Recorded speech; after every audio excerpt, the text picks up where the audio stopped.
మన జీవితంలో అదృష్టం, దురదృష్టం అనే మాటలను తరచుగా వింటుంటాం.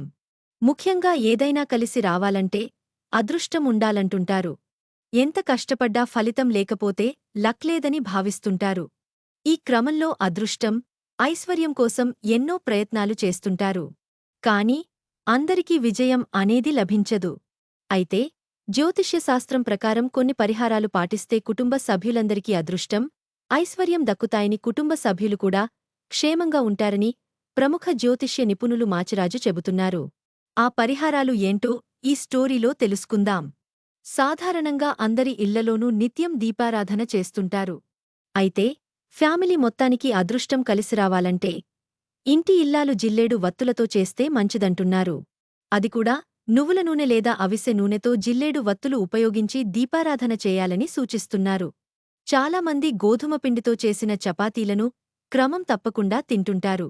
అందుకోసం ఎక్కువ మొత్తంలో గోధుమలు కొని వాటిని మర ఆడిస్తుంటారు. అయితే ఈసారి గోధుమలను పిండి పట్టించే సమయంలో ఓ 4 శనగ గింజలు వేసి మర ఆడించి ఆ పిండితో కుటుంబ సభ్యులు రొట్టెలు తింటే రవి గురువుల బలం వల్ల లక్ కలిసి వస్తుందని అంటున్నారు. చాలా కుటుంబాల్లో నిత్యం గొడవలు జరుగుతుంటాయి. ఒకరిపై ఒకరు ద్వేషం పెంచుకుంటుంటారు.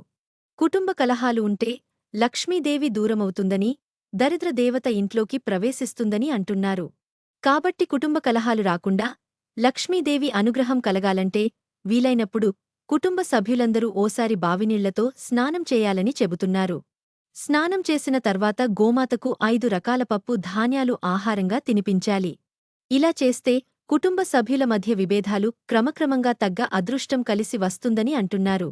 కుటుంబ సభ్యులందరికీ అదృష్టం, ఐశ్వర్యం కలిసి రావాలన్నా, అందరూ క్షేమంగా ఉండాలన్నా భోజనం చేసే సమయంలో పక్షులకు, జంతువులకు ఆహారం పెట్టాలని చెబుతున్నారు.